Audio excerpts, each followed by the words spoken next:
తెలంగాణ రాష్ట్రంలో నిజంగా అంటే సభ స్పీకర్ గారు ఏదైతే చేస్తా ఉన్నారో అక్కడ ఆ స్పీకర్ గారిని అనుచిత వాక్యాలతోని కొన్ని అన్‌పార్లమెంటరీ వర్డ్స్‌తోని దూషిస్తా ఉన్నట్టుగా కాంగ్రెస్ పార్టీ ఆరోపిస్తా ఉంది.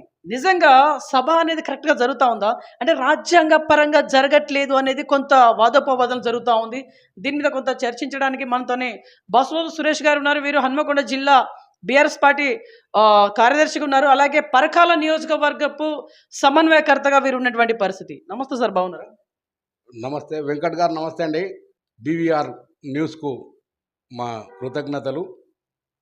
ఏముంటుంది సార్, ఈ రోజులల్లో చెప్పుకునేది మీకు తెలియంది ఏం లేదు. నిన్న జరిగిన అసెంబ్లీ సమావేశాలలో కాంగ్రెస్ పార్టీ నైజం, కాంగ్రెస్ పార్టీ యొక్క విధానాన్ని నిన్న చూపించిండ్రు.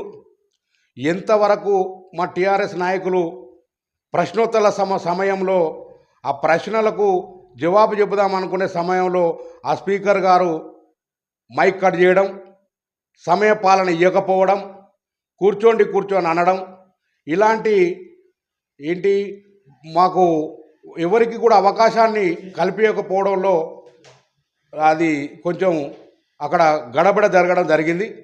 అంతే తప్ప ఇది కాంగ్రెస్ పార్టీ కావాలి అని రెచ్చగొట్టే విధంగా మాకు తెలుస్తూ ఉంది సార్.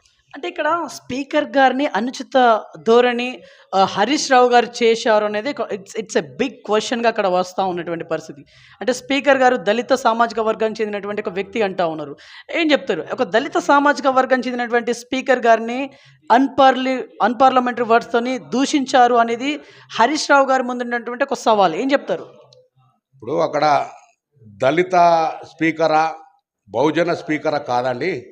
అక్కడ అక్కడ అక్కడ జరిగేది ఏంది? అక్కడ జరిగేది సమావేశాలు, ఇంపార్టెంట్ ఇష్యూ మీద ఆర్గ్యుమెంట్స్ నడుస్తూ ఉన్నాయి. ఆ ఆర్గ్యుమెంట్ నడుస్తూ ఉంటే ఆర్గ్యుమెంట్లో ఏమాత్రం ఆర్గ్యుమెంట్ చేయకుండా, ఆర్గ్యుమెంట్కు అవకాశం ఇవ్వకుండా, ఇప్పుడు హరీష్ రావు గారు అనే వ్యక్తి ఒక బిగ్ షాట్, బిగ్ లీడర్ మాకు. ఆ హరీష్ రావు బిగ్ లీడర్ని ఒకరిని ఒత్తేస్తే అయిపోతుంది, అతని గొంతును నొక్కేస్తే అయిపోతుంది, ఇక ఎవరు మాట్లాడేవారు లేరు కదా అనే ధోరణిలో చేస్తూ ఉన్నారు తప్ప ఇది అక్కడ వాళ్ళకొక వాళ్ళు ఓ దళిత పేరు ముందుకు చెప్పుకొని అట్లా అనుకుంటే దళితులకు సేవ చేసింది మా party sir, TRS party. BR Ambedkar గారిని సచివాలయంలో నిలబెట్టింది మా కేసీఆర్ గారు సార్. దళితులకు అవకాశాన్ని కల్పించింది మా కేసీఆర్ గారు. ఇవాళ దళితులు ఏదన్నా వాళ్ళు ఏదో సందిట్లో సడేమయ్యా అన్నట్టు గెలవలేక ఓడిన ముచ్చట్లు మాట్లాడుతూ ఉన్నారు తప్ప ఇది ఏమాత్రం ప్రజలు గమనిస్తూ ఉన్నారు, ప్రజలు చూస్తూ ఉన్నారు, ప్రజల తీర్పులు ఉంటాయి మళ్ళీ. ఓకే, అంటే ఇప్పుడు అసెంబ్లీ అనేది రాజ్యాంగపరమైనటువంటి ధోరణిలో నడుస్తుందా? మీకు ఎలా అనిపిస్తూ ఉంది? యాక్చువల్లీ అంటే మీరు బీఆర్ఎస్లో ఉన్నా అని చెప్పేసి నడవట్లేదని అంటారు కావచ్చు, అది ఎలా అని కూడా చెప్పాలి మీరు. అసలు రాజ్యాంగపరమైన పద్ధతుల్లోనే కాంగ్రెస్ పార్టీ రాలేదు. రాజ్యాంగపరంలో కాంగ్రెస్ పార్టీ ఎట్లా రావాలి? కాంగ్రెస్ పార్టీని ప్రజలు ఎన్నుకోవాలి, ముఖ్యమంత్రిని ప్రజలు ఎన్నుకోవాలి. ఆయన ఏదో షీల్డ్ కవర్లో ముఖ్యమంత్రి వచ్చి ఇక్కడ కూర్చొని అది రాజ్యాంగపరమైన ముఖ్యమంత్రి గారు. ఆయన షీల్డ్ కవర్లో పేరు వస్తే ముఖ్యమంత్రి అయ్యిండు. వాళ్ళు రాజ్యాంగాన్ని తుంగలో తొక్కింది, వాళ్ళు రాజ్యాంగాన్ని మొత్తం భ్రష్టు పట్టించేది వాళ్ళు. రాజ్యాంగ పద్ధతుల మేము నడుస్తూ ఉన్నాం, రాజ్యాంగాన్ని గౌరవిస్తాం, రాజ్యాంగంలోనే ఉంటాం మేము. ఓకే, కేటీఆర్ గారి arrest it's a big hot topic in Telangana state. ఏం చెప్తారు? కోర్టు ఆల్రెడీ 10 రోజుల మధ్యంతర బెయిల్ ఇచ్చింది. 10 రోజుల తర్వాత కేటీఆర్ గారు జైలుకి వెళ్ళబోతున్నారా? అది వాళ్ళు భ్రమలు పడుతూ ఉన్నారు. వాళ్ళు అనుకునేది ఏంటంటే కేసీఆర్ అంతటి నాయకుడు మళ్ళా కేటీఆర్ గారు ఆయన తనయుడు. వారు ఆ కేటీఆర్ గారు ఒక్కరు అసెంబ్లీకి వస్తే ఒక సింహం, ఒక లయన్ వచ్చినట్టుగా అవుతుంది. మా అందరినీ గడగడలు ఆడిస్తాడు. మా యొక్క మా యొక్క జీవోలను కానీ మేము అసెంబ్లీలో చేసే తీర్మానాలను కానీ నడవకుండా చేస్తాడనే కుట్ర కోణంలో ఇదొక పెద్ద కుట్ర జరుగుతూ ఉన్నది. ఈ కుట్రను తిప్పికొట్టే ప్రయత్నంలోనే మేము ఉన్నాం. అది ఏం కాదు, ఆ భగవంతుడు ఉన్నాడు. మాకు మధ్యంతర బెయిలు హైకోర్టు ఇచ్చింది. ఆ మధ్యంతర బెయిల్ ద్వారా మేము విముక్తులమవుతాం. మా ప్రజలు చైతన్యవంతులు, మా ప్రజలు ఉన్నారు, మేము న్యాయం చేసిన వాళ్ళం, న్యాయం నమ్మేవారం, మాకే న్యాయం జరుగుతుందని విశ్వాసం వ్యక్తం చేస్తున్నాం. ఓకే, హన్మకొండ జిల్లా ప్రజలకు ఏం చెప్పాలనుకుంటారు మీరు? జిల్లా కార్యదర్శిగా ఉన్నారు. అసెంబ్లీ సభ ఒక విధమైనటువంటి కోణంలో జరుగుతూ ఉందని చెప్పేసి అంటున్నారు. ఓవరాల్గా ఏం చెప్పాలనుకుంటారు మీరు ప్రజలకి? అసెంబ్లీ బ్రహ్మాండంగా నడవాలి, అన్ని సమస్యలపై చర్చ చేయాలి, అన్ని బడుగు బలహీన బీద వర్గాలకు న్యాయం చేసే విధంగా ఉండాలి అన్న ఆలోచనను అసెంబ్లీ నడవాలని కూర్చుంటే ఏ రోజు వారు ఇప్పటికి ఇది 4వ అసెంబ్లీ.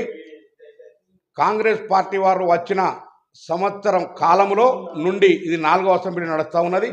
ఈ 4వ అసెంబ్లీలో కూడా వాళ్ళు ఎలాంటిది ప్రజా సమస్యలపైన కానీ, ప్రజలకు సంబంధించిన విషయాలలో కానీ, మౌలిక సదుపాయాలలో కానీ, గ్రామీణ ప్రాంతాల అభివృద్ధి కానీ, పేద ప్రజల నిర్మూలన కానీ, ఇలాంటి కార్యక్రమాల మీద ఈనాడు వాళ్ళ ఒక శ్వేతపత్రం కానీ, వాళ్ళ యొక్క డిబేట్ కానీ ఏ రోజు వాళ్ళు నడవలేదు.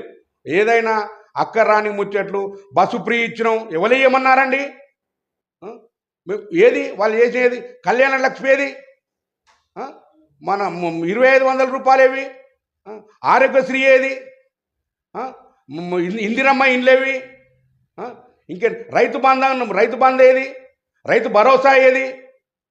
ఎక్కడ చూయించమనండి? అవి చూయించమని అడుగుదామని అనుకునే మా నాయకుడిని అటు హరీష్ రావు గారు కావచ్చు, ఇటు కేటీఆర్ గారు కావచ్చు, వీరు ఎవరైనా వీళ్ళు దుమ్మెత్తి పోస్తారు, మమ్మల్ని నిలదీస్తారు, మేము గెలవలేము అనే సందంలో అది ఒక డ్రామాగా చేస్తున్నారు అసెంబ్లీని తప్ప వేరే లేదు.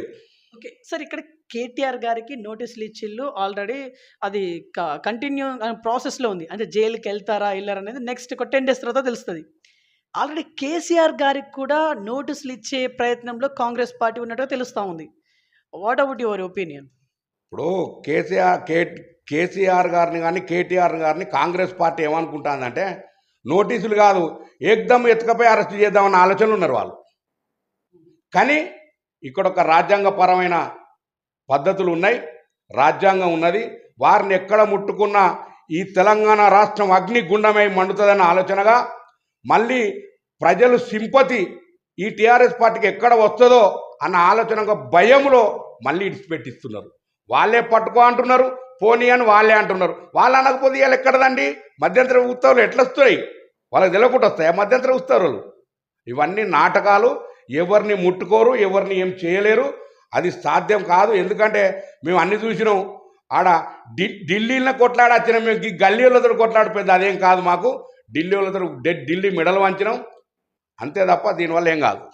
ఓకే, సో ఇప్పుడు అసెంబ్లీ సభ ఏదైతే జరుగుతూ ఉందో ఓవరాల్గా మీరు గ్రహించింది ఏంటిది?